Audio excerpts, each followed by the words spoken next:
Mesdames et messieurs, bonsoir. Combien de fois n'avons-nous pas émis le vœu de santé à nos proches à la faveur du nouvel an? Droit fondamental de tout être humain, la santé, qui n'est pas seulement l'absence de maladie, traduit aussi un état de bien-être physique, mental et social. Quels dispositifs sanitaires s'offrent à la population? Les coûts sont-ils abordables? Les prestations sont-elles à la hauteur des mots? En un mot, quel est l'état de santé du système sanitaire ivoirien? RTI 1 reçoit ce soir le ministre de la Santé et de l'Hygiène publique, Eugène Awele Aka. Bonsoir, monsieur le ministre. Bonsoir, monsieur Adam. Je suis avec un confrère de Soir Info, Konan Mbra. Bonsoir, Konan. Bonsoir. Vous pourrez participer à cette séance de consultation en joignant Régis Kofi au 22 40 12 58. Monsieur le ministre, sans prendre votre température, on pourrait vous demander comment vous vous sentez ce soir sur ce plateau. On a pris ma température tout à l'heure. Ça correspond exactement à ma température habituelle. Vous vous sentez bien? Assez bien. Est-ce qu'on peut en dire autant pour le système de santé en Côte d'Ivoire? Bien, alors pour répondre à cette question, permettez que je vous salue pour l'occasion que vous me donnez de venir m'adresser à mes compatriotes et vous prier de bien vouloir saluer toute l'équipe de la RTI, mais au-delà, puisqu'il est dans la salle, je voudrais avoir une attention bienveillante pour Monsieur le ministre Sidi Témoko Touré, ministre de la Communication et porte-parole du gouvernement.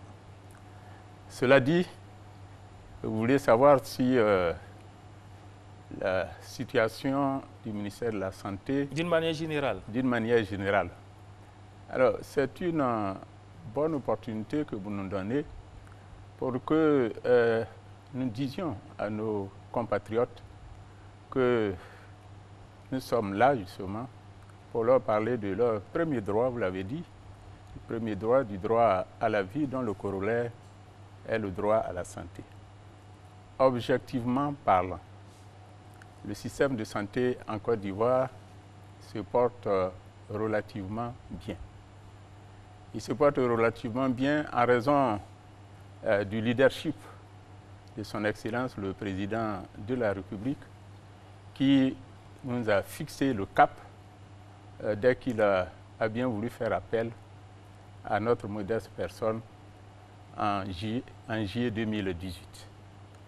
Le cap a été fixé et je voudrais rappeler ici que dès que nous sommes entrés au gouvernement, son Excellence le Président de la République nous a donné les instructions en ces termes avec l'équipe du département du ministère de la Santé, faites en sorte de permettre à chaque population de ce pays d'avoir droit à une bonne santé. Il a ajouté, faites en sorte que chaque Ivoirien de ce pays puisse en ce moment vivre du bien-être de la santé. Ceci pour dire que les conditions pour qu'il y ait l'accessibilité des populations aux soins de santé nous sont déjà fixées. D'accord. Merci. Avoir droit à la santé, c'est aussi pouvoir accéder aux infrastructures de santé. Alors, centres hospitaliers régionaux, hôpitaux généraux et centres hospitaliers universitaires, le gouvernement ivoirien a ouvert plusieurs chantiers de construction et de réhabilitation d'infrastructures sanitaires. Objectif, offrir à la population des soins de qualité dans la proximité. Pour ces chantiers, une enveloppe de plus de 800 milliards de francs CFA a été dégagée. Faisons le tour de ces réalisations avec Siaka Kone et Franck Quadio. Renforcer les infrastructures sanitaires afin de rapprocher davantage les populations de leurs hôpitaux avec un plateau technique amélioré, tel est l'objectif visé par le gouvernement ivoirien qui ne lésine pas sur les moyens. Dans la trentaine de régions que compte la Côte d'Ivoire, des chantiers de construction et de réhabilitation du centre de santé sont en cours. Ici, à Aboisseau, la construction du centre hospitalier de la région du Sud Komwe va à bon train et les techniciens sont à pied d'œuvre afin de respecter le délai contractuel. On travaille jour et nuit dans ce chantier. On a fait 2 équipes. On a une équipe de jour et une équipe de nuit pour livrer le chantier dans les délais contractuels. Voilà, notre but, c'est de livrer ce chantier fin septembre 2020. À l'instar du CHR d'Aboisseau, bon nombre de centres de santé sont en train de voir le jour sous la supervision du Bureau national d'études techniques et de développement BNET qui veille au grain. Concernant tout ce qui est travaux de gros œuvres, nous sommes à 60%, plus de 60% des travaux.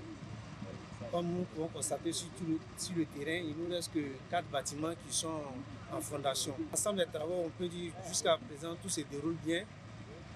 L'entreprise est dévouée à travailler pour tenir dans les délais.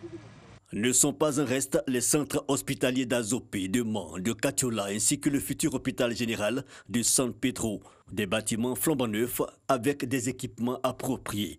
Véritable soulagement pour les populations et les responsables sanitaires obligés de soumettre les patients à un véritable parcours du combattant pour obtenir certains examens. On n'a plus besoin d'envoyer quelqu'un à Abidjan pour pouvoir faire certains examens. C'est-à-dire tous ces examens, la prise en charge se fait complètement au niveau du CHR et ça c'est l'apport indéniable de cette réhabilitation. En plus de ces centres hospitaliers en construction, nombreux sont ceux qui sont en réhabilitation dans les 4 coins du pays. On pourrait citer entre autres les centres hospitaliers régionaux d'Abengourou, de San Pedro, de Daloué et Korogo, les hôpitaux généraux de Bouna, de Diokwe et de Guiglo. En somme, il s'agit d'un important programme hospitalier avec des équipements de pointe sur toute l'étendue du territoire national. Coût global des investissements, 833 milliards de francs CFA. Certainement énorme, pas assez quand on évalue les besoins actuels de la population qui croît à un rythme exponentiel. À ce jour, le taux d'accessibilité dans les centres de santé est de 69% contre 44% en 2012. La Côte d'Ivoire compte en ce moment 91 hôpitaux généraux, 17 CHR pour les 31 régions et 5 CHU. 5 CHU, centres hospitaliers universitaires, 17 CHR, 91 hôpitaux généraux. L'effectif des établissements publics de santé permet-il un bon maillage du territoire face à la demande de soins de la population, monsieur le ministre?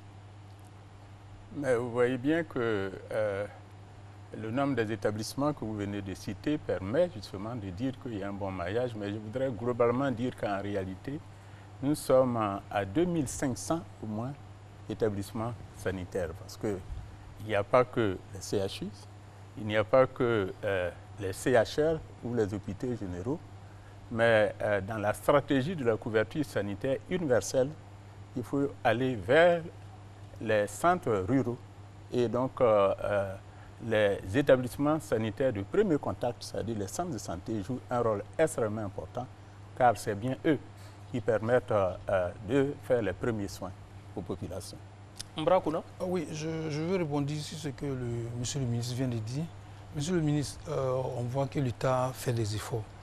Mais aussi, il y a des populations, il y a des cadres qui s'associent pour construire aussi des centres de santé ruraux dont vous parlez.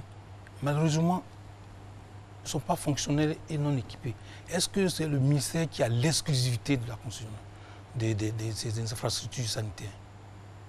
Bien, merci beaucoup, cher frère Konambra.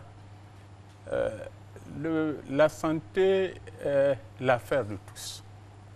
Toutes les bonnes volontés sont les bienvenues pour leur contribution pour un système de santé performant, pour un système de santé de qualité, pour un système de santé de proximité.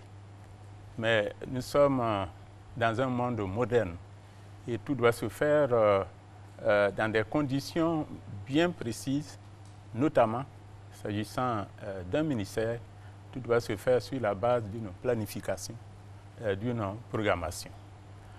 Ce que vous venez de dire, que nous pouvons regretter, mais en même temps, s'agissant de bonne volonté qui construisent, nous ne pouvons que les remercier, leur rendre hommage pour cette contribution. Cependant, je voudrais rappeler ici que le système de la santé qui est en marche, parce que c'est ça qu'il faut savoir, nous sommes ce système en marche depuis la session au pouvoir du président Alassane Ouattara. Chaque jour que Dieu fait, essaie d'innover, essaie de réformer le système, car il en est ainsi dans la vie de tout système vivant. Et donc, avec la dernière loi d'orientation, il convient aujourd'hui de dire que le ministère a pensé maintenant mettre en place ce qu'on appelle la carte sanitaire.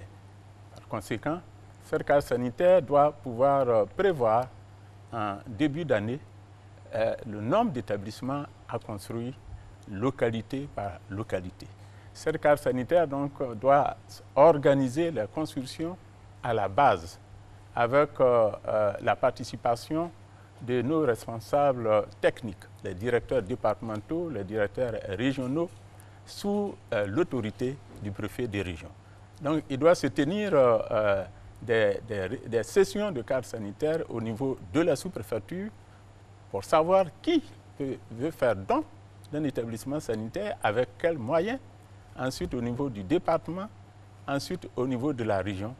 Et le tout doit être ramené au niveau de notre direction de l'information et au niveau de notre direction de l'information et des infrastructures pour que le ministère, le cabinet soit au fait des initiatives qui sont prises. Et au niveau des équipements de ces centres, justement, qui ne sont pas forcément prévus par le ministère et qui sont des initiatives de bonne volonté de la population, comme on le voit aussi dans le secteur de l'éducation. Vous me permettez donc de compléter ma réponse. Il est évident que si le ministère n'est pas informé que l'on construit un établissement quelque part, le ministère ne peut pas effectivement accompagner cette construction en fournissant l'équipement. Mais dès lors qu'il le fait, effectivement, ça rentre dans le budget du ministère qui pourra donc apporter l'équipement qu'il faut. On a vu des chantiers qui ont été annoncés, par exemple à Boisseau pour fin septembre 2020. Est-ce que les délais seront tenus? Je pense que oui, nous avons là affaire à une entreprise qui respecte le cahier de charges. Tout ceci a démarré il y a quelques mois. Nous sommes, c'était autour du mois de mai 2019, mais déjà on voit que ça avance et dans tous les cas, l'entreprise a promis livrer cet ouvrage pour septembre 2020. Je rappelle que les téléspectateurs peuvent réagir en direct ou Régis Kofi se fera fort de recueillir leurs préoccupations au 22 40 12 58. Monsieur le ministre, il existe des projets de construction d'hôpitaux militaires à Boaké, à Daloa et à Korogo. Qu'en est-il de l'évolution de ces projets? Vous faites bien de dire, nous sommes au stade de projet. Tout ceci demande, il y a une phase de préparation qui est en cours. Ça n'a pas encore démarré, mais ça ne saurait tarder. Il n'y a pas d'ailleurs que les hôpitaux militaires. Vous avez parlé de Daloa, de Boaké et de Korogo. Dans cette partie donc, de notre pays, du centre jusqu'au nord, en plus des hôpitaux militaires, je peux vous dire que nous avons par exemple procédé à la pose de la première pierre du CHR de Katiula, mais les travaux n'ont pas commencé parce que l'entreprise nous a fait savoir que ça pourra se faire à partir de fin septembre. De même, Bondiali atteint également son centre hospitalier régional, c'est la même entreprise. Ouangoro attend son hôpital général également, Kouto attend son hôpital général, Minignan attend son CHR et tout ça, laissez-nous un peu de temps. Dans 2 mois, 3 mois, les travaux vont commencer. Monsieur le ministre, on entend de construire, il y a beaucoup. Mais je veux savoir, est-ce que tous les CHU sont dotés de scanners? Parce que pour les populations. Aujourd'hui, pour être précis, nous avons le CHU de Trècheville, comme vous le savez, est doté de scanners. Le CHU de Cocody est doté de scanners. Le CHU d'Angré également est doté d'un scanner. Bien entendu, comme vous savez, le CHU de Yopougon est fermé. Le CHU de Boaké, qui avait eu son scanner en panne vient de recevoir un scanner. Mais nous sommes dans une véritable transformation. Ce n'est pas seulement les CHU qui ont droit à des équipements de pointe. Aujourd'hui, les centres hospitaliers régionaux ou même les hôpitaux ont droit aux mêmes équipements que les CHU. De sorte que j'ai pu vous dire également que le CHR de Yamsokro a également un scanner, comme le CHR de Yopougon, non, plutôt le CHR de Dabobo également, a également un scanner. Et il en sera ainsi, non seulement pour les CHR en construction, mais même pour les hôpitaux généraux. Et pourtant, les populations continuent de se plaindre. Comment vous réagissez à cela? Est-ce que les équipements sont suffisants? Non, les équipements sont suffisants. Nous sommes, à part le scanner, est-ce que la population... Nous sommes dans une transformation qui va impacter véritablement le système de santé.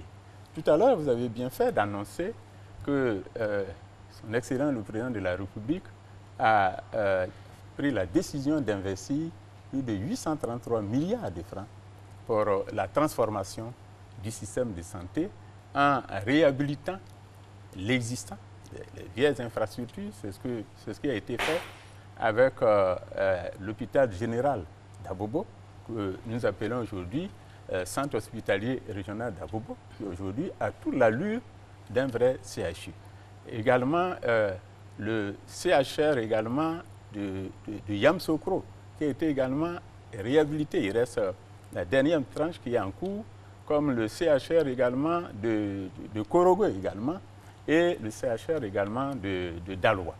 Donc, tous ces établissements qui sont en réhabilitation, bien entendu, tant que la réhabilitation n'est pas terminée, l'établissement ne peut pas disposer du matériel. Et vous avez également cité tout à l'heure dans votre film que les travaux sont en cours à Bangourou, que les travaux sont en cours à Toumondi, les travaux sont en cours... Non, ici, il s'agit de réhabilitation, ce que j'ai cité. Les constructions. À Séguéla, des constructions, tout ça, c'est des réhabilitations. À Bosso, c'est un CHR, c'est une construction neuve, comme à Zopé, également, construction neuve, comme Ma également, Miyagi, Danané. Donc, il faut prendre le temps de terminer les travaux avant de mettre l'équipement. Et je suis là pour dire à la population de prendre patience que l'équipement arrive. Un autre établissement qui est en réhabilitation, le CHU de Yopougon, qui a été fermé il y a quelques mois. Est-ce que vous pouvez faire le bilan de ce transfert du personnel et des patients? Tout à fait. Alors, s'agissant du CHU de Yopougon, je dirais même plutôt que c'est une réhabilitation-construction, parce que ça sera entièrement construit. Il n'y a que le centre de médecine physique et de réadaptation seulement qui demeure. Tout le reste sera entièrement détruit et nous avons fait lancer les travaux il y a 2 semaines. Alors, vous voulez savoir si la continuité du service est bien assurée avec la fermeture de Yopougon.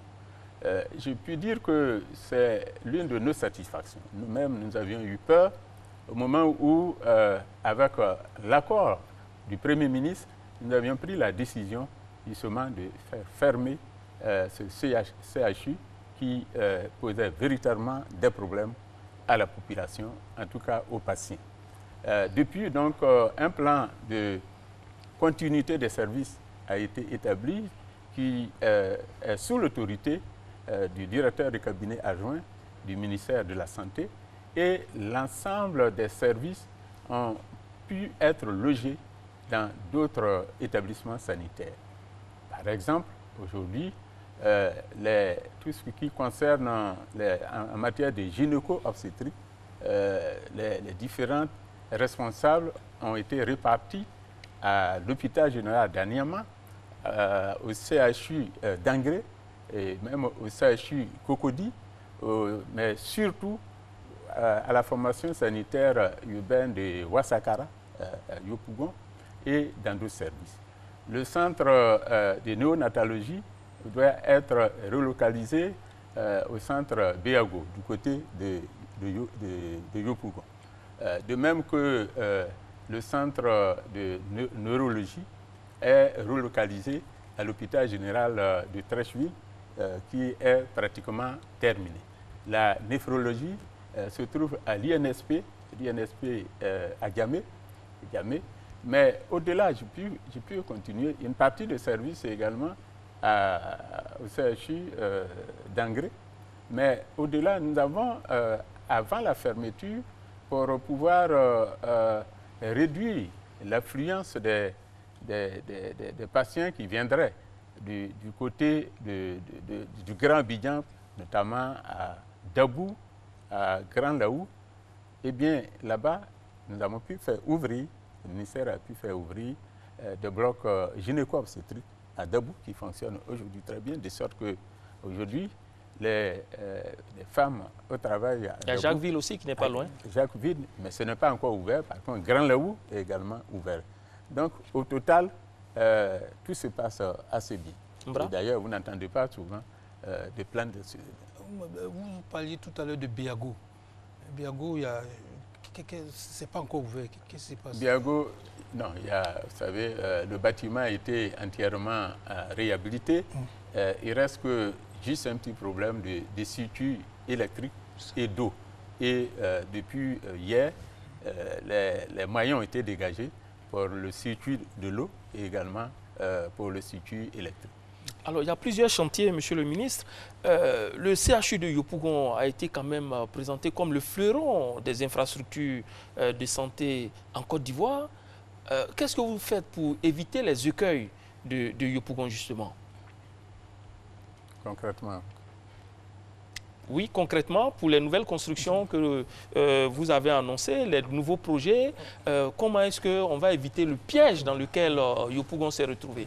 Très bien. Non, je disais tantôt que le système de santé en Côte d'Ivoire est en marche, est entré dans une phase dynamique. Vous savez, nous avons tiré, le ministère de la Santé, en tout cas les autorités, ont tiré les leçons, comme vous avez dit, des insuffisances en termes de fonctionnement de ces grands établissements qui, malheureusement, n'ont pas connu, il faut dire la vérité, la maintenance nécessaire. Il y a eu une insuffisance de maintenance globalement, non seulement de l'équipement, mais également du bâtiment. À partir de là, ce qui se passe maintenant, c'est que pour toutes les constructions, tout à l'heure on a parlé du CHR d'Azopé, du CHR d'Aboissou, du CHR de Mans, maintenant un contrat de maintenance est signé avec l'opérateur sur une période de 7 ans. L'opérateur a donc l'obligation, une fois qu'il a construit, une fois que ça a été équipé, d'assurer la maintenance afin que nous ne tombons pas dans des difficultés comme ce que nous avons connu ou ce que nous connaissons avec le CHU de Yopougon. En matière d'infrastructure, nous avons vu certains centres de santé qui ont perdu leurs moyens de mobilité. Je vais parler des ambulances. Monsieur le ministre, comment se fait le mécanisme de l'entretien des ambulances qu'on octroie au centre de santé? Bien, d'abord, il faut dire que aujourd'hui, je vais vous dire, nous sommes à peu près à 2500 établissements sanitaires. Vous êtes d'accord avec nous qu'il ne sera pas toujours facile de mettre une ambulance à la disposition de tous ces établissements sanitaires, mais on va y revenir.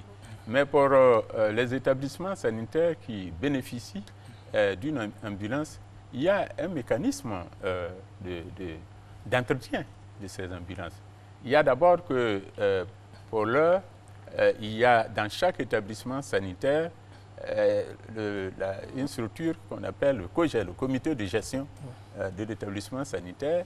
Et ce comité a donc pour mission de s'occuper du traitement, de l'entretien de l'ambulance. S'il y a les moyens sont tels que le centre de santé ne peut pas faire face, le directeur département, le directeur du district sanitaire est là également pour permettre au centre de santé de remonter, disons, les moyens, de trouver les moyens avec le directeur régional de la santé, et cela peut aller jusqu'au niveau de la direction des infrastructures et de l'équipement, de la maintenance du ministère, ou au niveau de la direction des affaires financières.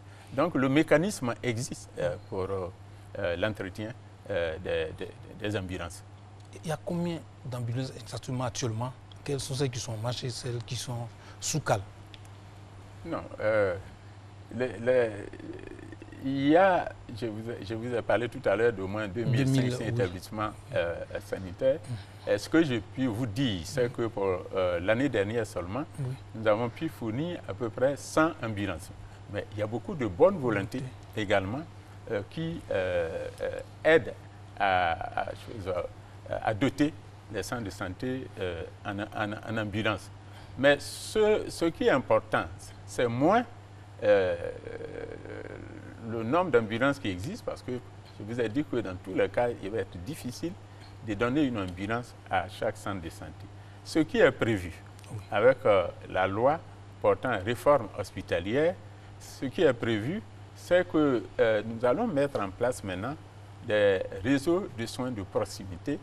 Il y aura des groupements hospitalo-universitaires, c'est-à-dire que lorsque vous avez un CHU, tous les établissements de l'aire du CHU vont constituer un groupement et auront donc une dotation d'ambulance qui sera gérée pour que ceci soit optimisé au maximum, pour que ces ambulances, parce que ce qui se passe souvent, c'est que quand vous avez une ambulance dans un village, dans un centre de santé, combien de fois les évacuations se font vers les centres de référence? Souvent, l'ambulance peut rester 1 semaine, 2 semaines, voire même plus. Et d'ailleurs, ce qui est d'ailleurs à rechercher, il n'est pas souhaitable qu'il y ait des évacuations tout le temps. Mais cependant, souvent, les ambulances ne sont pas mises en contribution parce qu'il n'y a pas d'évacuation. Et donc, il faut faire en sorte qu'il y ait le moins d'ambulances possible dans une zone donnée, mais organiser ça sous l'autorité du responsable du district sanitaire ou de la région sanitaire pour mutualiser les ambulances et faire en sorte que tout le monde ait accès ou bien ait la possibilité d'avoir une ambulance quand le problème se pose. Je rappelle que le 22 42 58 est ouvert pour vous permettre de poser directement vos questions au ministre de la Santé, de l'Hygiène publique. Vous avez parlé de 2500 établissements sanitaires. Je suppose que ce sont les établissements publics. Tout à fait. Alors, au niveau des cliniques, on en recense combien? On n'est pas loin. Au niveau des cliniques également, nous sommes à peu près à 2400, 2500 également. Les Ivoiriens fréquentent quel type d'établissement le plus? Les Ivoiriens sont, vous savez, les deux systèmes se complètent. Le privé complète, je dirais, assez bien le public, mais dans la région d'Abidjan, je pense que nous sommes autour de 60% de fréquentation des établissements privés par rapport au public. Une opération de fermeture des cliniques privées clandestines avait été lancée il y a 3 ans. Est-ce que cette opération continue et puis est-ce qu'un bilan peut être dressé? Oui, ce que nous faisons maintenant, c'est faire un recensement des cliniques. Parce que vous savez que normalement, et là aussi, il y a une innovation, normalement, une clinique, avant d'ouvrir une clinique, il faut une autorisation. Ce qui s'est passé, c'est que, profitant des situations de crise que la Côte d'Ivoire a connues, il y a eu l'ouverture de beaucoup de cliniques qui n'ont pas obtenu d'autorisation avant d'ouvrir. Donc nous sommes... Comment cela peut-il être possible dans le secteur de la santé qui est si sensible? Et je veux ajouter qu'il y a une police sanitaire qui devait pouvoir faciliter. La police est en train de faire son travail, surtout la direction des établissements et de la profession sanitaire fait son travail en essayant d'aller vers les établissements ouverts, soit sans autorisation, et nous sommes dans la phase d'immatriculation de tous les établissements. Donc, un travail en cours, vous savez, la clandestinité a toujours existé. Ce n'est pas parce que les règles sont là que ceci peut arriver. C'est très dangereux dans le secteur de la santé. Oui, mais je vous dis que le travail est en cours. Pour cette année, par exemple, on a recensé plus de 350 établissements et on les amène. On en a fermé au moins 200 fermés. Tous les établissements, les cliniques privées qui sont ouverts clandestinement, on les ferme lorsque on les trouve dans les quartiers. Mais vous connaissez l'étendue un peu du quartier d'Abidjan, par exemple. Donc, les cliniques privées sont avant d'aller au téléphone, parce qu'il y a des réactions déjà. Oui, je veux dire, à ce niveau, nous avons effectué une visite à Bobo. Il y a une clinique qui avait été fermée. Et lorsque les agents sont repartis, les agents ont surpris ceux qui travaillent, le personnel qui a repris. Quel est le mécanisme à ce niveau-là aussi? C'est quoi? Mais plus d'une fois, chaque fois que nous verrons qu'une clinique fermée ouvre, on ferme.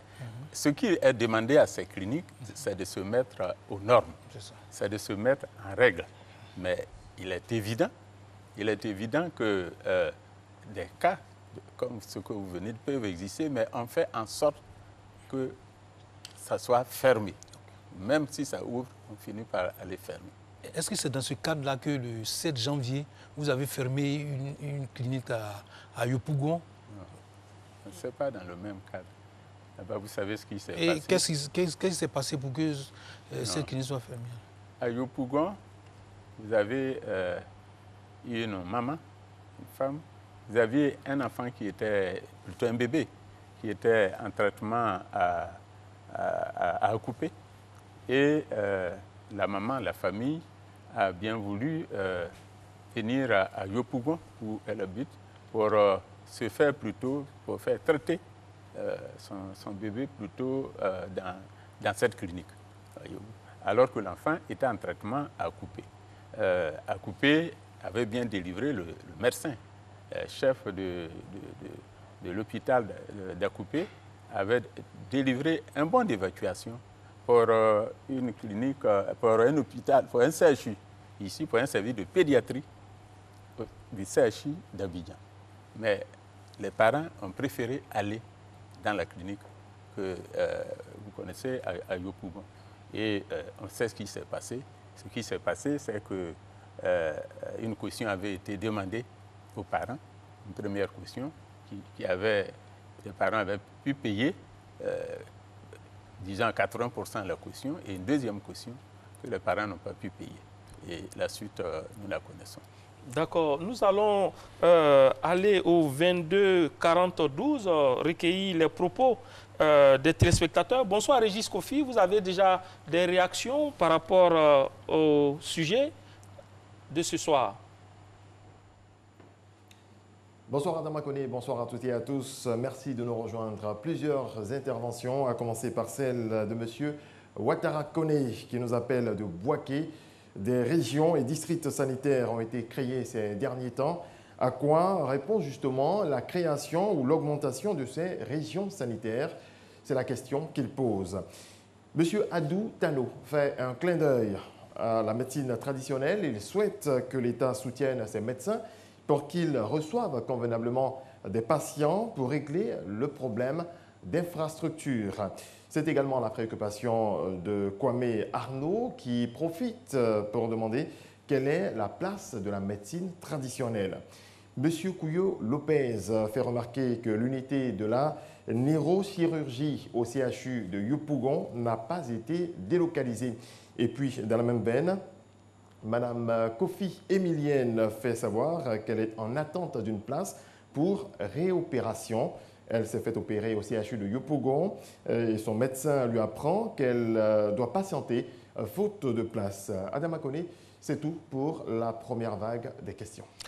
Monsieur le ministre Eugène Awele Aka, 5 préoccupations. Monsieur Ouattara, qui est à Bouaké, s'interroge sur les régions sanitaires, la création des régions sanitaires.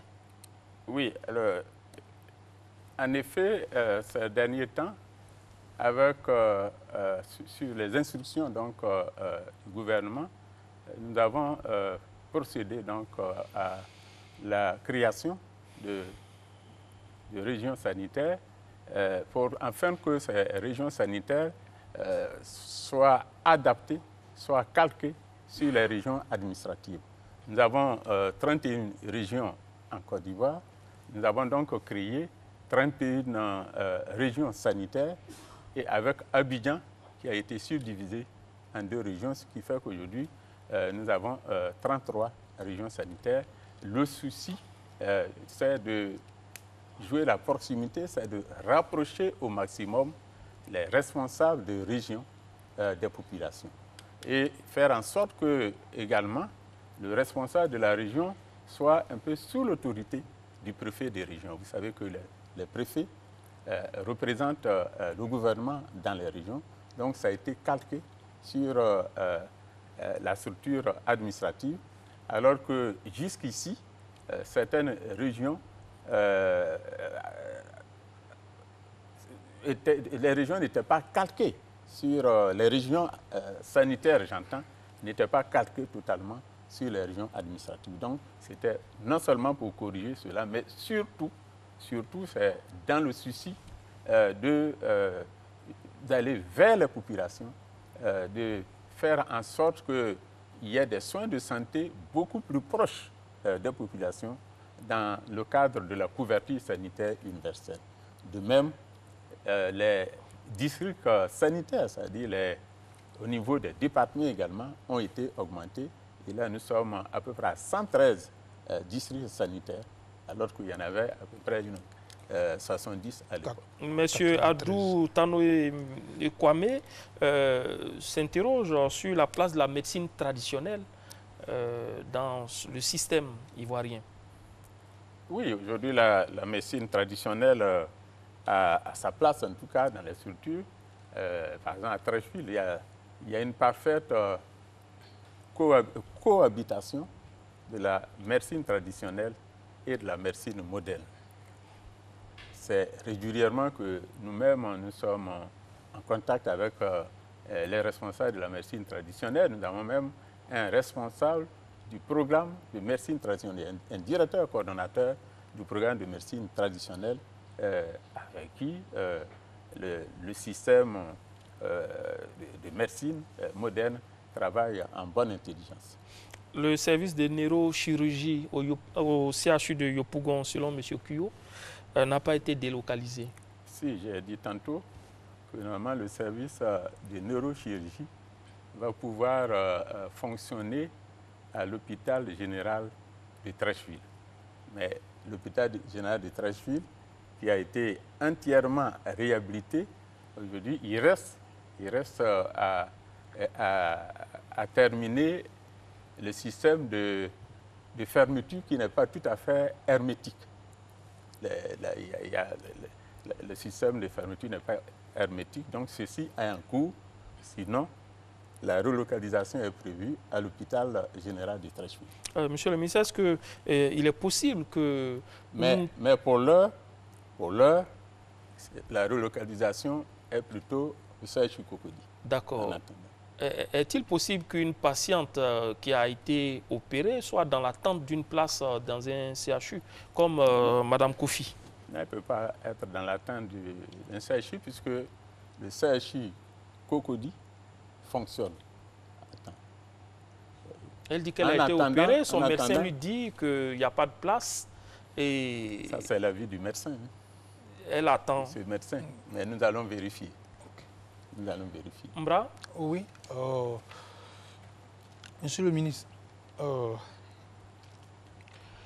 vous avez pris fonction depuis le 12 juillet 2018. Mais nous avons remarqué qu'il n'y a plus de grève dans le secteur de la santé. Qu'est-ce qui s'est passé? Quelle a été votre recette? Je pense que c'est une façon pour vous de saluer justement cette performance. Non, d'abord il faut situer le contexte. Vous savez que le Premier ministre lui-même avait signé la trêve avec les syndicats, le gouvernement dans son ensemble avait signé une trêve avec les syndicats pour que tout le monde s'accorde à se mettre au travail afin que nous puissions mettre au service des Ivoiriens des moyens qui leur permettra de vivre mieux. Vous savez, la grève ne peut que faire retarder l'avancement du pays. Mais moi, je suis arrivé dans cet esprit-là, puisque des décisions ont été arrêtées. Donc, en tant qu'homme de dialogue, parce que vous savez que nous sommes dans le pays tout de même de Félix Houphouët-Boigny, ne l'oublions pas. Et donc, depuis que nous sommes là, ce que nous essayons de faire avec l'ensemble des syndicats, c'est de faire de la concertation. Mais souvenez-vous que j'avais même été accueilli par une grève. Vous avez dit que je suis entré au gouvernement le 12 juillet 2018, mais dès le 13 juillet 2018, j'étais rentré en concertation avec les syndicats qui avaient déjà déposé un préavis de grève qui devait prendre effet. Donc, le 13 juillet, c'était un vendredi, et ça devait prendre effet dès le lundi 16 juillet. Donc, depuis cette période, je crois, nous sommes en concertation avec l'ensemble des syndicats. Et je pense que nous nous sommes parfaitement compris, puisque nous avons même une cellule de dialogue au niveau du ministère, avec un conseiller technique spécialement en charge de la concertation avec les syndicats. Et je pense que cette manière de procéder a donné les résultats que vous connaissez. Ok, mais cette trêve sociale, elle pourrait ne pas trop durer, puisque ces mêmes syndicats vous reprochent de vouloir privatiser le système sanitaire public. C'est quoi exactement, qu'est-ce que vous voulez faire exactement à travers la réforme hospitalière que vous avez annoncée? Non, je pense que ce sont les réformes même qui ont été annoncées qui ont contribué à calmer un peu les syndicats. Ce dont vous parlez, c'est la réforme hospitalière. La réforme hospitalière qui a fait donc l'objet d'une loi votée, je crois, le 23 juillet 2019. Et cette loi a été promulguée par son Excellence le Président de la République. Cette loi, il s'agit donc d'une loi qui crée un nouveau cadre dans la gestion des établissements hospitaliers. Il s'agit d'une loi qui crée un nouveau type d'établissement hospitalier qu'on va appeler établissement public hospitalier. Et cet établissement doit pouvoir fonctionner avec des objectifs de résultats. Et c'est certainement le fait qu'on parle de résultats qui a fait peur à certains de nos praticiens ou professionnels de la santé. Bien au contraire, la loi portant réforme hospitalière place au cœur de son dispositif le praticien et le patient. Le praticien et le patient sont vraiment les préoccupations essentielles de cette réforme qui, au contraire, va apporter tous les éléments de motivation, qui va apporter tout le cadre idéal pour conduire une bonne gestion des établissements sanitaires. Jusqu'ici, ces établissements étaient plutôt administrés, alors que maintenant, il va y avoir une bonne gestion de ces établissements. À la tête de chaque établissement, comme je dis, il s'appelle établissement public hospitalier, vous aurez bien sûr une direction, mais vous aurez également un comité d'orientation scientifique qui assistera le directeur de l'hôpital Donc, c'est une gestion partagée. Ce n'est plus le seul responsable du directeur de l'hôpital qui va gérer. D'accord, la transition est toute trouvée pour aborder maintenant la deuxième partie de cette émission consacrée à l'amélioration de la gouvernance et à la réforme en santé. Je voudrais qu'on regarde certains indicateurs généraux. D'abord, la densité de médecins par rapport à la population. Il n'y a pas de ratio qui soit fixé par l'OMS, mais on trouve qu'en moyenne, il faut 13 médecins pour une population de 10 000 habitants. En Europe, on en a jusqu'à 32 contre 19 en Amérique. Et que présente le tableau de ratio en Côte d'Ivoire? Je pense qu'ici, nous sommes assez bien lotis. Je rappelle que nous avions, en 2010, nous avions à peu près 3 000 médecins. Aujourd'hui, nous sommes à 5 000 médecins. Quand on ramène à la population, ça donne quoi? Ça fait un médecin, normalement, ici, nous sommes à peu près à un médecin pour 7 000 habitants. Et vous avez dit, le standard de l'OMS, c'est 1,4 médecins. 13 médecins pour 10 000 habitants. Le norme de l'OMS, c'est 1,4 médecins pour 10 000 habitants. C'est les chiffres. Dans tous les cas, en Europe, on en a 13 pour... disons, non, en Europe, on en a 32 pour 10 000 habitants, contre 19 en Amérique pour 10 000 habitants et 28 infirmiers et sages-femmes pour 10 000 habitants. Non, mais le norme de l'OMS, ce sont les moyennes. Standard. Oui, ce sont les moyennes. Ce sont les moyennes. Et même, on va plus loin, on dit en dessous de 23 professionnels de la santé, c'est-à-dire infirmiers, médecins, sages-femmes compris, pour 10 000 habitants, il est difficile d'assurer une couverture médicale efficace. Non, ici, on a un infirmier pour à peu près 2300 habitants. Est-ce que c'est suffisant? Non, c'est... Il faut voir... Est-ce que c'est optimum? Non, ce que l'on doit voir, c'est l'évolution. C'est l'augmentation qui se fait. Le nombre d'infirmiers a doublé, a plus que doublé de 2010 à 2019. Le nombre de sages-femmes a même triplé de 2010 à 2019.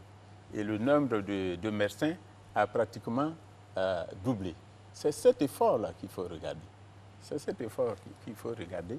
À partir de ce moment, l'on peut espérer qu'on sera dans de meilleures conditions avec le temps. Je crois qu'il faut voir. Oui, monsieur, vous parliez tout à l'heure des effectifs qui ont doublé. Mais nous constatons une disparité au niveau de la répartition des ressources humaines aussi, surtout au niveau des médecins, des spécialités dont on parle. À ce niveau, comment vous faites? Disparité dans quel sens? Au niveau des médecins, au niveau des spécialités. Ah oui. Non, tout à fait. Je me dois de reconnaître que nous avons véritablement moins de spécialistes dans les différents services. Et le plus gênant, le plus grave, c'est que la plupart des spécialistes sont concentrés à Abidjan. Ça fait partie, justement, du combat que nous menons. Et surtout, ça rentre dans la mise en œuvre des méthodes de bonne gouvernance. La plupart des spécialistes sont à Abidjan, mais je vais vous dire que là aussi, nous sommes dans une démarche qui va permettre certainement d'inverser la tendance dans quelques temps. Par exemple, nous essayons quand même, comme vous l'avez dit tout à l'heure, par des approches, parce qu'il faut éviter d'entrer dans des situations conflictuelles. Par exemple, nous avons obtenu que des cardiologues, des jeunes cardiologues, acceptent d'aller servir à l'intérieur. Jusqu'ici, les cardiologues étaient pratiquement tous à l'Institut de cardiologie. On vient d'affecter une vingtaine de cardiologues qui sont répartis dans les chefs-lieux de département ou dans les chefs-lieux de département, c'est-à-dire dans des hôpitaux généraux ou dans des centres hospitaliers régionaux. Nous sommes en train de faire la même chose pour les gynéco-obstétriques également. On essaie de les redéployer également, mais en relation directe, en collaboration avec leurs chefs, avec les différents professeurs, pour que cela également aille servir dans le pays profond. Mais on va un peu plus loin, parce que comme il n'y en a pas suffisamment, et jusqu'ici, souvent, ce sont des jeunes spécialistes qui se formaient par leurs propres moyens. C'était eux-mêmes qui finançaient leur formation une fois qu'ils sont médecins généralistes. Ce qui est décidé, c'est que maintenant, des moyens soient dégagés et en fonction des priorités qui seront arrêtées par le ministère, que des bourses soient accordées pour former ces spécialistes selon les priorités qui seront déterminées, selon les besoins qui sont arrêtés.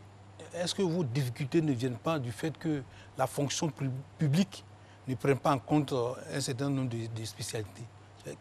Qu'est-ce que vous faites avec votre collègue de la fonction publique? Non, ce problème est réglé. Nous sommes tombés d'accord. Justement, c'est parce que nous avons préalablement convenu que le moment est venu de renforcer la formation des spécialistes. Sur ce plan, nous n'avons aucun problème avec notre collègue. Mais tout il y a des domaines comme ça où il faut malheureusement un peu de temps pour former. Lorsque vous entrez dans les réformes, il faut un peu de patience pour pouvoir produire les bons résultats. Monsieur le ministre, on sait que dans le milieu médical, la prise en charge commence par l'accueil et cette prise en charge contribue psychologiquement quand même à la guérison du malade.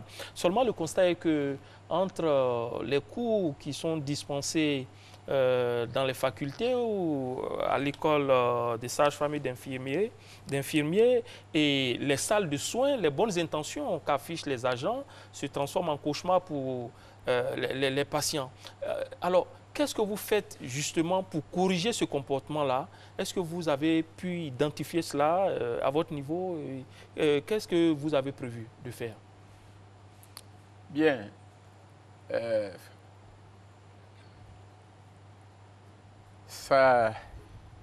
Certainement, ça paraît être la chose la plus normale à faire, mais il faut reconnaître que c'est malheureusement là où il semble qu'il y a beaucoup de difficultés. Il s'agit tout simplement, et c'est ce que nous essayons de faire, il s'agit tout simplement de dire que lorsqu'on a accepté de se mettre à la disposition de l'homme, lorsqu'on a fait le choix de sauver la vie, je pense qu'on doit le faire en essayant de respecter des conditions minimales. Et ces conditions veulent, comme vous l'avez dit, qu'un malade, d'abord, il faut être à son poste de travail. Lorsqu'on a une fonction, il faut être à son poste pour pouvoir utiliser, pour pouvoir mettre sa compétence au service du malade. Donc, c'est d'abord le premier combat que nous faisons. Ça fait partie du message que nous faisons passer à l'occasion de nos déplacements à l'intérieur du pays, à l'occasion de nos déplacements dans les services. Et nous le faisons souvent de façon inopinée. Tout à l'heure, avant même de venir, j'étais à l'hôpital général de Makori, où je suis allé voir parce que depuis hier, l'hôpital général de Makori a procédé à sa première césarienne avec le nouveau bloc gynéco-obstétrique qui a été ouvert. Donc, ça fait partie de ce que le président a appelé la recherche de l'ivoirien nouveau. Demander aux uns aux autres, d'accueillir le malade comme un frère, de l'accueillir avec amour et tout commence par là. Le traitement, le médicament vient par là, mais il faut d'abord accueillir le patient. Est-ce que ce message passe? Ce message passe. Je vous invite souvent à faire peut-être. Parce que la population se plaint toujours de cet accueil qui la rend plus malade.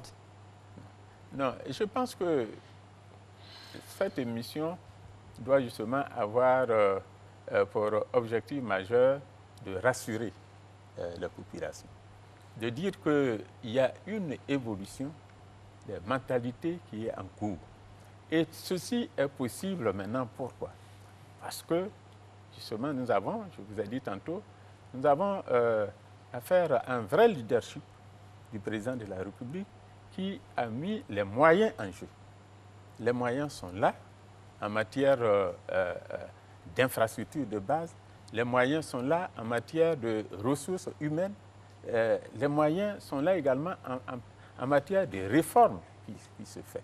Donc, il y a un travail qui se fait et dans la mesure où, jusqu'ici, ce qui se passait, c'est que très souvent, le professionnel estimait qu'il n'avait pas le plateau technique. Donc, il est dans des dispositions où il n'est pas tout à fait dans sa forme normale pour faire le travail. Aujourd'hui, le plateau technique est de plus en plus disponible et il le sera au fur et à mesure que les nouveaux établissements seront construits, au fur et à mesure que les réhabilitations le feront. Aujourd'hui également, il y a de plus en plus de professionnels qui sont recrutés, je l'ai dit, de plus en plus d'infirmiers. Par exemple, là, nous avons à peu près 1000 et quelques infirmiers qui vont être mis à disposition des établissements sanitaires. Donc, il y a véritablement une formation de la mentalité qui est en cours, mais vous savez, quand les gens ont pris des habitudes, il faut un peu du temps. Mais je vous assure que les choses se passent mieux. Ce n'est pas parce que quelques personnes auront dit que ça ne se passe pas bien ici et là qu'il faille généraliser. Il y a une véritable transformation des mentalités qui va dans le sens de ce que nous recherchons tous, c'est-à-dire offrir à la population des conditions d'accueil qu'il faut, des conditions d'amour pour que le patient soit satisfait je dirais, du service médical qui va lui être donné. L'autre problème, l'autre parle du système sanitaire ivoirien, c'est reste la disponibilité des médicaments. Dans les centres publics, est-ce que vous avez un taux de satisfaction en la matière? Sur ce point, sur le sujet, je pense que c'est là la satisfaction entière en matière de disponibilité des médicaments. Et cela procède de la toute première réforme qui a été faite et qui a permis de transformer la nouvelle pharmacie de la santé publique, la PSP, l'ancienne pharmacie plutôt de la santé publique, en nouvelle pharmacie de la santé publique, ce qu'on appelle aujourd'hui la NPSP. Ça aussi, c'est vérifiable partout, dans tous nos déplacements. Dans les établissements sanitaires, c'est dans le domaine de l'approvisionnement des établissements en médicaments, il est acquis que c'est là qu'il y a moins de problèmes. Il y a rarement, vous entendrez les établissements sanitaires se plaindre de manque de médicaments dans leur fonctionnement. Donc, la réforme... C'est les patients qui s'en plaignent. Mais l'autre problème aussi, c'est le manque de sang. Les besoins sont estimés à 230 000 poches pour une disposition de 160 000 à 170 000 poches. Le gap est important, autour de 70 000 poches. Comment est-ce que vous allez résoudre ce problème concrètement et efficacement? Bon, vous savez un peu comment on obtient les produits sanguins. C'est essentiellement grâce à des donneurs de sang que l'on arrive à avoir des poches de sang. Et là aussi, il faut voir un peu l'évolution, vous avez dit. Nous sommes aujourd'hui effectivement à 170 000 poches, alors qu'il faut pouvoir atteindre Vous avez dit 230 000. 240, c'est même 240 000. Bah, voilà. 240 000, voilà. Ça a évolué. Mais ça a évolué, non. Mais il y a également là un progrès énorme. Mais il faut dire que nous avons un sang d'abord de très bonne qualité. Ça, on ne le dit pas assez. Le produit sanguin est de bonne qualité. Il y a que nous lançons des appels pour qu'il y ait de plus en plus de donneurs de sang. Mais s'il n'y en a pas assez, il sera difficile de produire la quantité qu'il nous faut. Pourquoi? Parce qu'il y a malheureusement beaucoup de cas de paludisme chez les enfants. Beaucoup de cas de paludisme. Quand vous allez dans un établissement de santé, quand vous voyez 10 enfants, par exemple, hospitalisés, très souvent sur les 10 enfants, vous en avez 8 qui sont hospitalisés parce qu'ils font du palu. Et en même temps, quand ils font le palu, ils sont anémiés. Donc, pour tous ces enfants, il faut du sang. Vous avez également les femmes en grossesse qui ne vont pas souvent à temps pour les consultations prénatales. Et ces femmes, souvent également, malheureusement, au moment, elles arrivent tard pour leur consultation prénatale, elles ne respectent pas le nombre de consultations qu'il faut et souvent, elles sont victimes d'hémorragie. Et tout ça, ça coûte, ça demande beaucoup de sang. Donc, le sang ne suffit pas, mais il y a une progression, il y a une augmentation de la production et surtout que nous sommes beaucoup soutenus par les partenaires des agences des Nations Unies, l'OMS par exemple, nous soutient énormément dans la production du sang. Mais ce qu'il faut, c'est que j'ai lancé un appel, vous le dites, vous me donnez l'occasion de lancer un appel.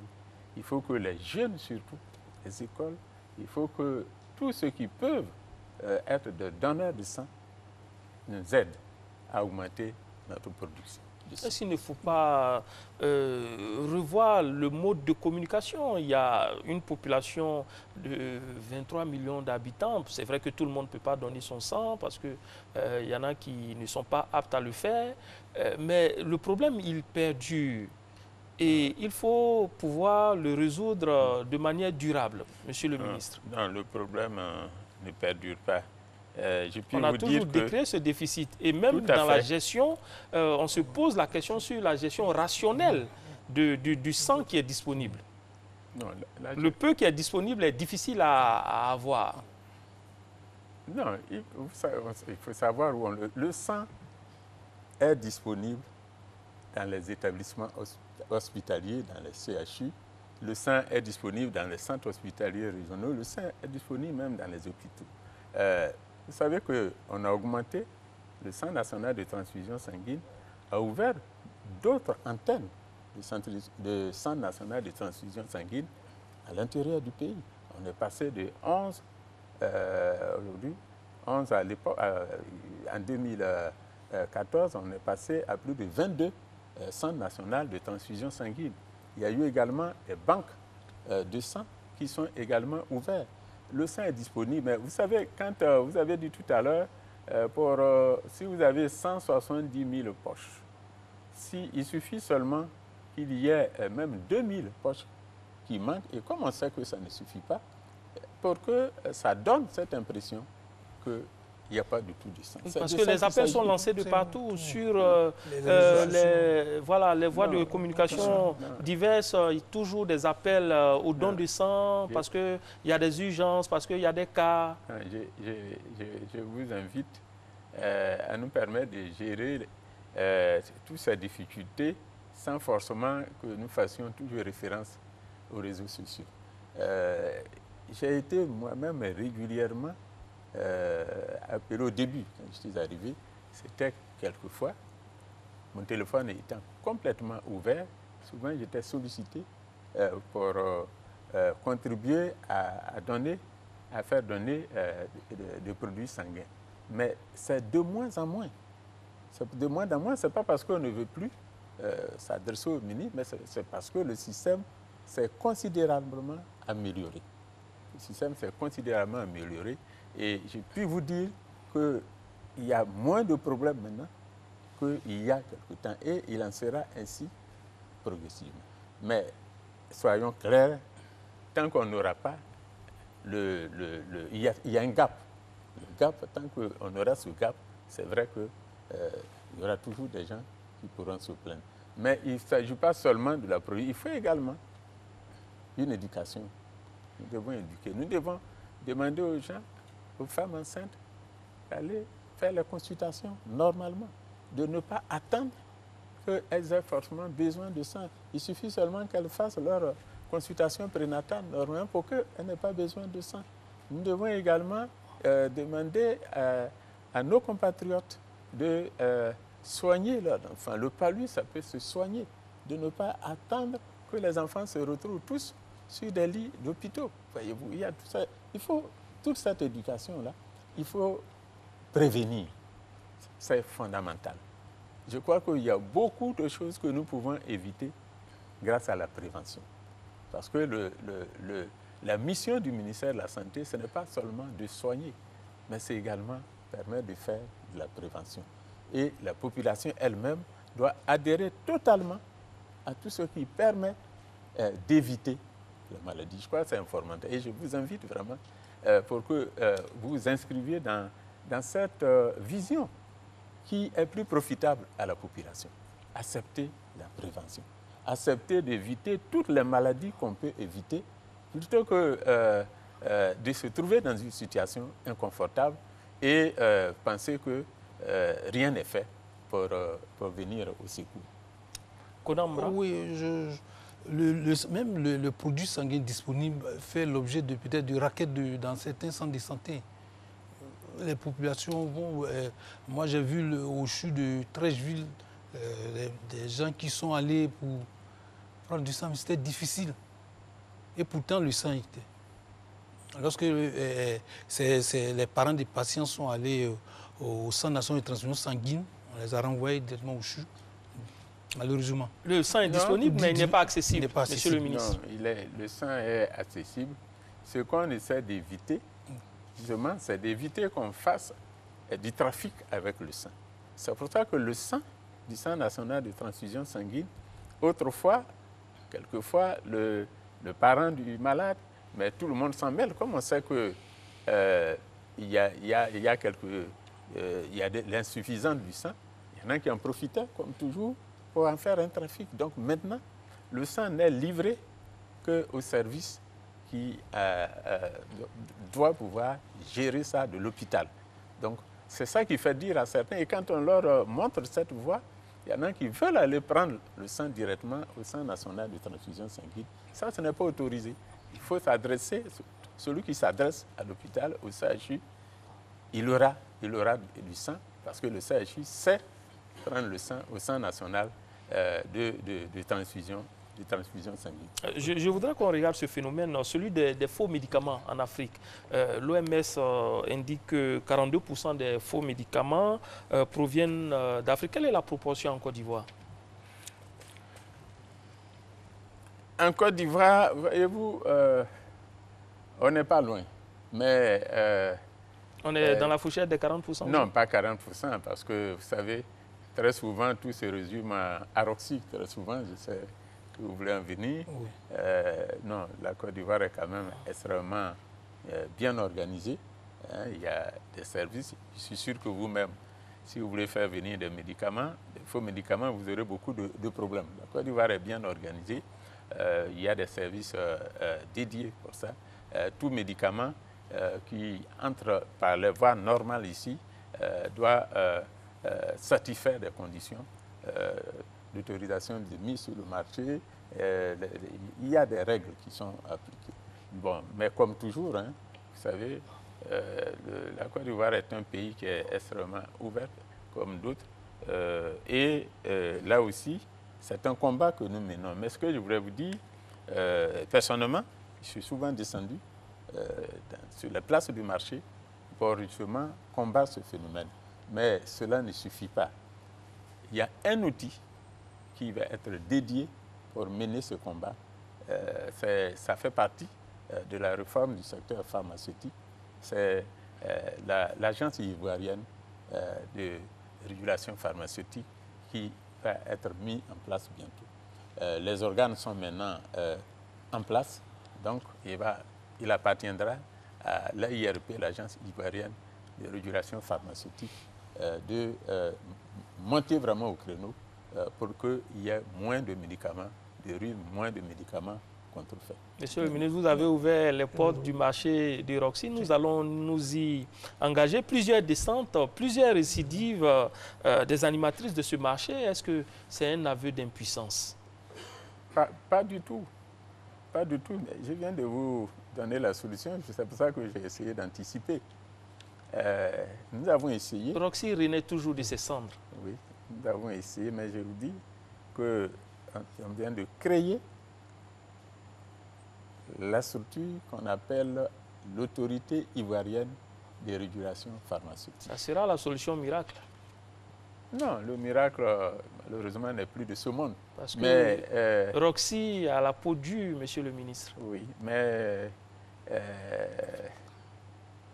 vous verrez que dès que l'AIRP va entrer en action, les choses changeront. Roxy a la peau dure parce que, malheureusement, il n'y a pas une permanence de l'organe chargé de lutter contre les faux médicaments, contre les médicaments contrefaits. C'est parce que l'organe n'est pas en permanence au marché. Le jour où Roxy aura affaire à une structure qui est en place, qui est là en même temps que ces vendeurs de médicaments, je pense que les choses vont changer. Ça sera quand? Ça pour bientôt. Je dis que l'AIRP est créé, le directeur général est nommé, le conseil est également nommé. C'est une question de quelques mois, d'ici 2 mois à peu près. Tout sera en place. Nous allons retrouver Régis Kofi qui a enregistré encore certaines préoccupations des téléspectateurs. Oui, Adama Koné, dans cette deuxième vague des questions, nous enregistrons la préoccupation de M. Sidibé Abdoulaye à Daloa, qui nous fait remarquer que dans les hôpitaux, l'argent vient avant les soins. On vous demande le plus souvent une caution avant d'apporter les premiers soins. Il souhaite que le ministre mette fin à cette pratique et il souhaite également qu'il y ait un numéro vert pour signaler toute mauvaise pratique dans les hôpitaux. M. Kone Ibrahim demande au ministre qu'est-ce qui est fait pour améliorer la qualité de la formation des médecins. Selon lui, beaucoup d'erreurs de diagnostic avec des conséquences dramatiques sont constatées dans les hôpitaux. Monsieur Dibi Kwame David, parlant du manque de sang, demande si le centre de transfusion sanguine ne pourrait pas changer de système de sensibilisation ou alors de compensation. Il propose que le centre donne plutôt le transport des donateurs, un transport justement aux donateurs. Et puis, une personne nous a appelé, une personne anonyme nous a appelé pour nous signaler le manque de suivi des donateurs. Elle nous signale qu'elle n'a pas donné son sang pendant plus de 2 ans et personne ne l'a appelée pour savoir comment elle allait et qu'est-ce qui devait être fait. Voilà. Et puis, la dernière préoccupation, c'est celle également de M. Dibi Kwame David. M. Dibi Kwame David qui demande si le ministère ne pourrait pas mettre en place une faculté consacrée essentiellement à la médecine traditionnelle à l'université. Merci Régis Kofi pour cette deuxième et dernière série de questions de la part des téléspectateurs. Monsieur Sidibé, qui est à Daloa, il pose la question de caution à déposer avant la prise en charge du patient. Il s'agit du privé, du secteur privé, certainement. Oui, oui, mais je pense que, voyez-vous, je disais tantôt que les 2 systèmes se complètent. Nous sommes quand même dans un système libéral. Le secteur public médical et le secteur privé médical cohabitent. C'est une question du choix.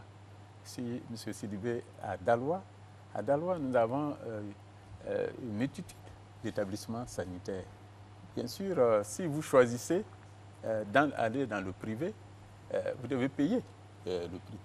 Mais si vous allez dans le public, vous aurez droit aux mêmes soins. Mais dès lors que vous avez choisi d'aller dans le privé, donc vous devez pouvoir payer. Bon, les soins sont payants aussi dans le public?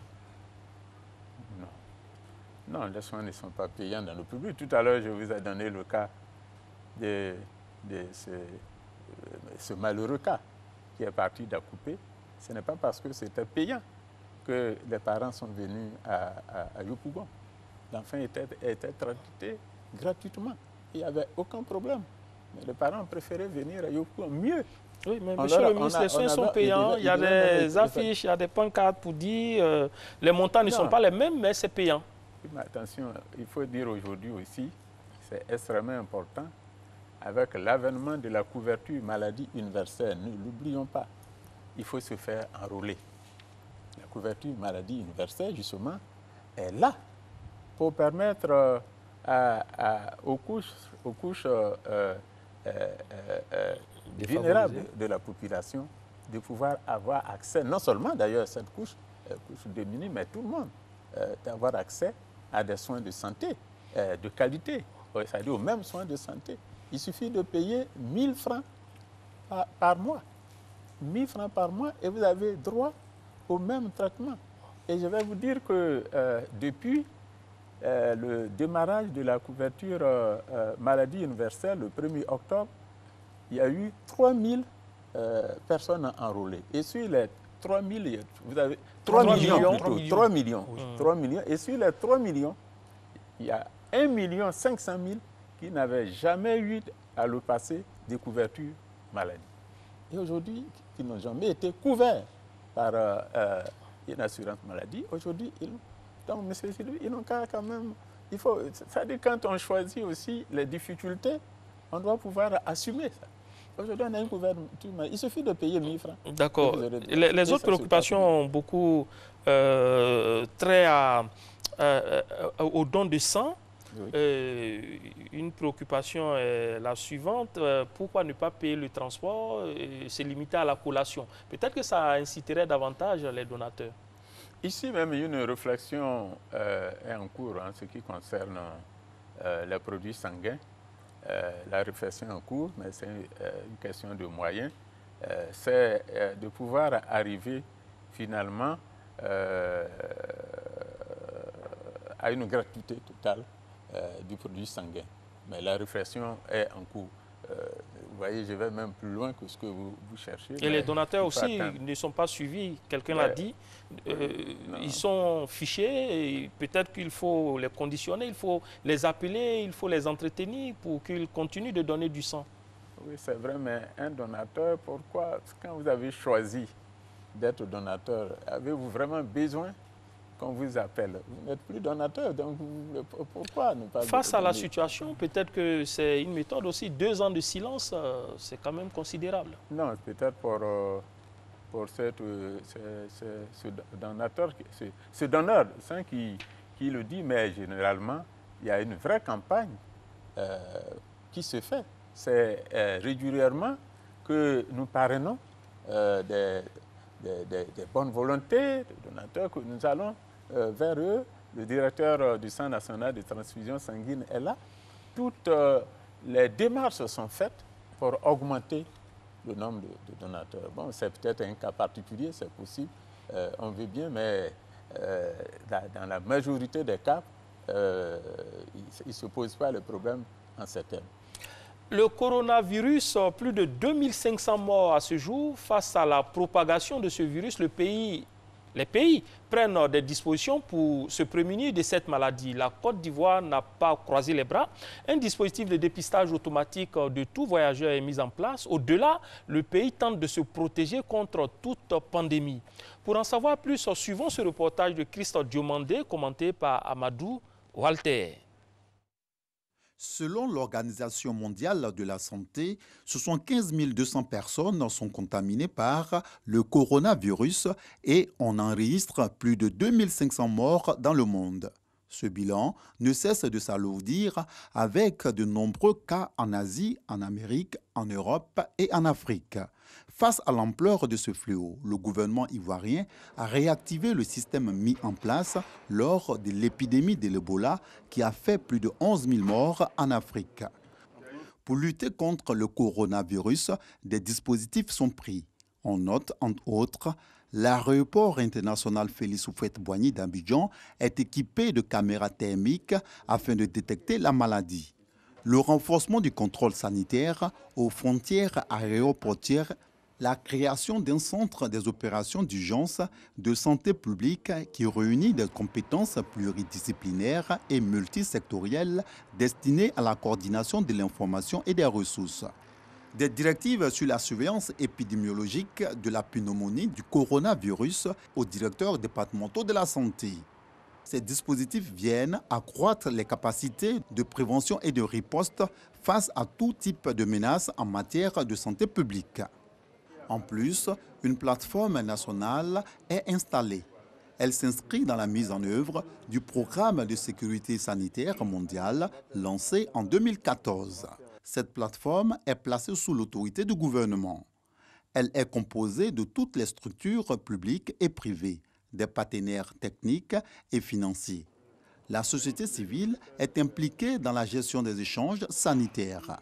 Cette plateforme vise à assurer la protection des populations contre les menaces sanitaires à travers des mesures de prévention, de riposte et d'éradication. L'État de Côte d'Ivoire prévoit environ 1,657 milliard de francs CFA pour la période 2020-2024 afin d'améliorer les indicateurs de la santé.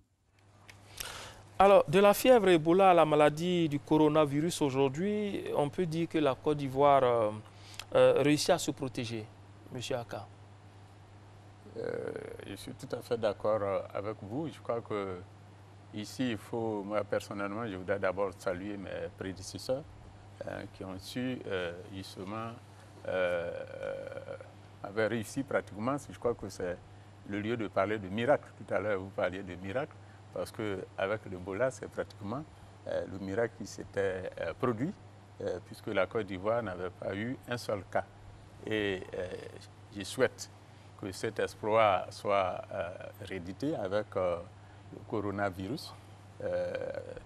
À ce jour, en tout cas, nous nous félicitons toute l'équipe en charge de gérer le dispositif mis en place pour éviter que Covid-19 n'entre pas en Côte d'Ivoire. Jusqu'ici, les choses se sont assez bien passées parce que, comme vous l'avez dit, le système existait avec notamment le centre des opérations d'urgence de santé publique qui existait, qui a été réactivé, qui est un vrai outil multidisciplinaire de gestion des urgences. Ce centre est extrêmement important parce que vous avez toutes les compétences, toutes les disciplines dedans. Vous avez notamment les épidémiologistes, vous avez également les responsables des laboratoires, les biologistes, les médecins, épidémiologie, donc toute cette équipe qui travaille dans le cadre d'un comité de crise qui a été mis en place et qui fonctionne bien, qui tient chaque semaine une réunion. Aujourd'hui, d'ailleurs, c'est tous les mardis, le comité de crise ou comité, si vous voulez, de veille stratégique tient une réunion hebdomadaire et permet donc d'assurer, premièrement, la surveillance épidémiologique, permet également de renforcer les capacités de laboratoire, notamment le laboratoire de l'Institut Pasteur, qui aujourd'hui a les réactifs qu'il faut pour pouvoir faire les textes qui conviennent.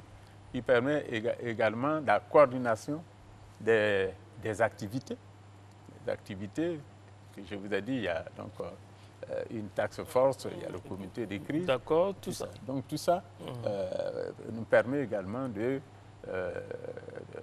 résister pour que le coronavirus... Monsieur le ministre, après le cas de l'étudiante en provenance de la Chine, est-ce qu'il y a eu d'autres cas suspects en Côte d'Ivoire ici? Il y en a assez régulièrement.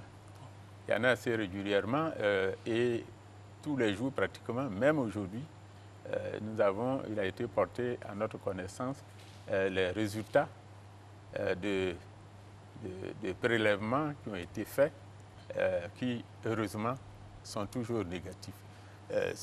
Ce qui se passe, c'est que lorsque les voyageurs arrivent, ils sont suivis, puisque vous savez que depuis l'aéroport, avec l'utilisation soit de caméras thermiques ou de pistolets thermiques, soit qu'immédiatement on sait que si la personne est suspectée, évidemment, elle est suivie dans le cadre de son auto-isolement. Parce que ce qu'on a évité, c'est de confiner les gens à un endroit précis, mais ils sont auto-isolés et ils sont suivis par l'équipe de la couverture. Monsieur le ministre, avant-dernière question, il y a quelques mois, une mystérieuse, comme ça on l'appelait, maladie avait sévi à Yérétiélé, dans le département de Dianra. De quoi s'est-il agi exactement et puis quelle est la situation aujourd'hui? C'était tout simplement une avitaminose B. C'est-à-dire que c'est de la malnutrition, tout simplement, pour parler de tout ça. Le problème est réglé? Le problème est réglé. D'ailleurs, vous n'en entendez pas parler. À Yérétiéré, dans on le n'a pas eu département de de Diarra, suite? J'étais même moi-même descendu là-bas. L'équipe, la même équipe, l'équipe de l'Institut d'hygiène est descendue là-bas. Et tout a été fait avec des nutritionnistes. Et on a pu savoir que finalement, c'était un problème de nutrition. Et aujourd'hui, c'est presque 300 personnes qui ont été traitées grâce à des micronutriments qui sont distribués là-bas. Le ratio de mortalité maternelle est l'un des plus élevés dans la sous-région, 614 décès pour 100 000 naissances. Qu'est-ce que vous envisagez de faire pour vraiment apaiser les femmes, les parturientes? Bien, alors, c'est ici peut-être le lieu de dire que le gouvernement a conscience que c'est une situation extrêmement difficile, difficilement acceptable pour un pays quand même qui a une forte croissance en matière de développement. Il y a les instruments sont en place. Nous avons notamment une direction de la coordination du programme national de santé mère-enfant. Nous avons un programme de santé mère-enfant qui parcourt le territoire dans tous les sens parce qu'il y a d'abord beaucoup de sensibilisation à faire, beaucoup d'informations à faire. Mais je vous disais tantôt que la première des choses, parce qu'il s'agit de mortalité maternelle, d'abord ce sont des femmes généralement qui ont des problèmes lors de couche, des problèmes d'hémorragie, qui ne font pas régulièrement, ne respectent pas souvent les consultations prénatales. Donc ces femmes, il faut pouvoir expliquer, il faut pouvoir les amener à faire leur consultation prénatale. Donc, c'est un travail qui est en cours et qui pourra donner des résultats satisfaisants. L'impact de l'hôpital mère-enfant à consulter. Comment? L'impact de l'hôpital mère-enfant, pour conclure? Oui, il y a l'hôpital mère-enfant, mais je vais plus loin. Donc, je voudrais dire, il y a ce programme. Il y a également le fait que bientôt, nous allons avoir un pôle mère-enfant au CHU Cocody. Il y a également d'autres structures qui existent, mais vous parlez de l'hôpital mère-enfant. Merci beaucoup. Je crois que l'hôpital mère-enfant contribue beaucoup à régler le problème de ces enfants. Et il faut d'ailleurs saluer l'hôpital mère-enfant qui souvent prend beaucoup en charge des cas les plus délicats. Et donc, c'est là également cette contribution nous sert. C'est un hôpital de référence d'ailleurs, l'hôpital mère-enfant, qui est pour nous un des hôpitaux de référence comme d'autres, contribue beaucoup justement dans cette lutte-là, afin de réduire la mortalité maternelle, néonatale et infantile. D'accord, merci Monsieur le ministre. C'est sur cette note d'espoir à la vie que prend fin cette émission. C'est donc fini pour ces 90 minutes de diagnostic du système sanitaire ivoirien. Nous espérons avoir apporté des éclairages à vos préoccupations par les réponses du ministre de la Santé et de l'Hygiène publique, Eugène Awele Aka. Restez en bonne santé pour suivre la chaîne qui rassemble, c'est-à-dire RTI 1, et à bientôt.